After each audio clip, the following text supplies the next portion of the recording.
Hi guys, it's Jamie, and today I wanted to show you picture frame trays.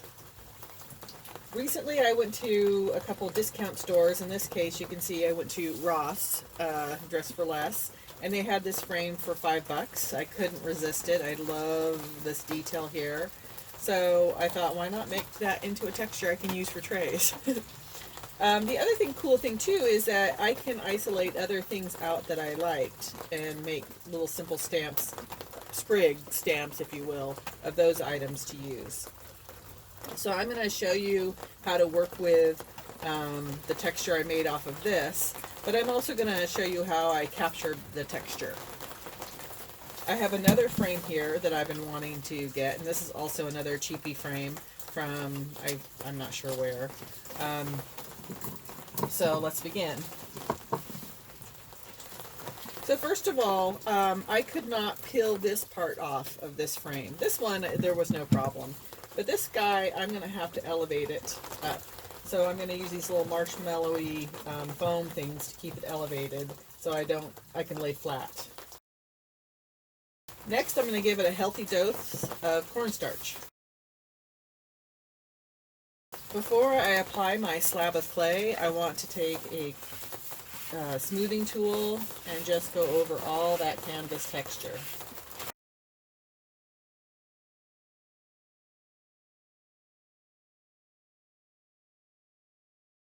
This one has really deep texture, so I'm using my pony roller to really dig in.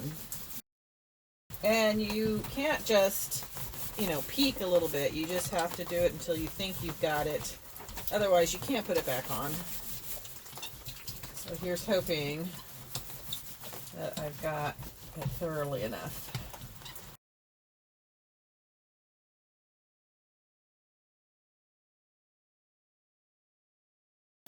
So a couple things. I put a piece of paper under here to allow for shrinkage. It won't get stuck on this board.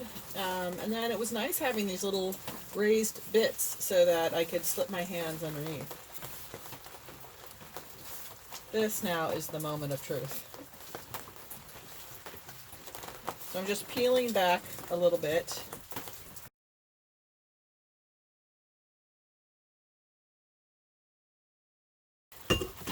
Wow, that was a rough one. It didn't go as planned.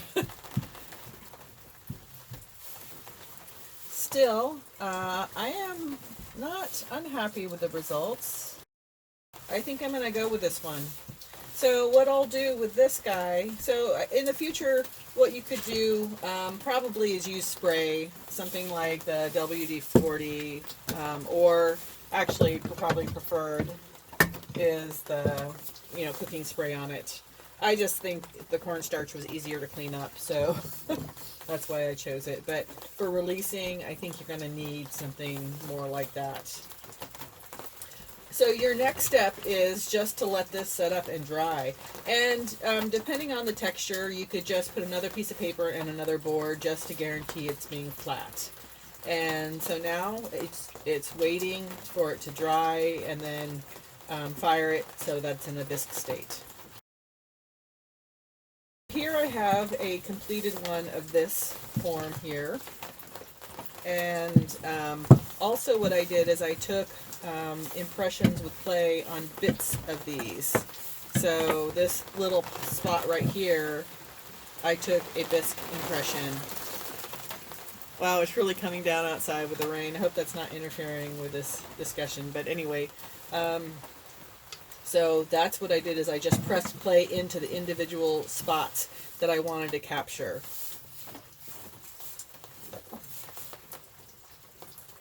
So now I get to play. So once you have your bisque form, now you can roll clay into it and make your super cute trays. So once again, more cornstarch. And with this, I would not recommend doing the sprays. It's just gross getting the sprays on this. So I would say always use the cornstarch on the bisque pieces. I sometimes will use a roller if I feel like the slab is uneven, and I think it was thicker on this end, so hence the use of the pony roller. So once you've smoothed your slab, You're just going to set it on top of that bisque piece. And we're going to do what we did with the frame.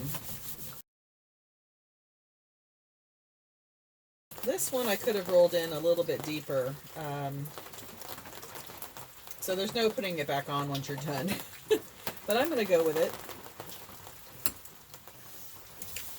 So now I am not cutting a perfect square. I'm just going to follow the design around and have that waviness.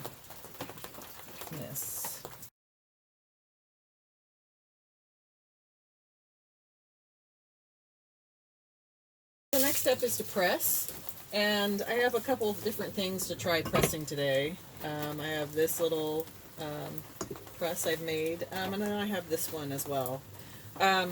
When you're thinking about the form to press, I found that I like the square that gave at least 3/8 to a 1/2 inch on each side. One of the things you can do before you take it off the form is sign your piece. And now I have a little picture frame tray. I am going to try my other little pieces here, and now when I rolled it on this, it was easy because I knew it already had the dimensions and I knew that this square fit this one perfectly. But here I don't know what my inside needs to be, so I'm going to use this as my mask, and I know that when I press it in, it's going to leave the amount of space around that I like. So what I'll do is I'll put this on my little slab, and then I'll just start playing with my new pieces. So right now I'm just going to imitate what I have here, just for ease. In some cases this is looking even better.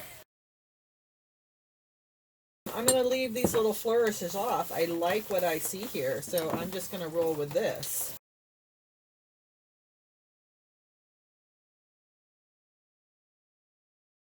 Alright, I can't wait to press this one. I think it's going to be cool.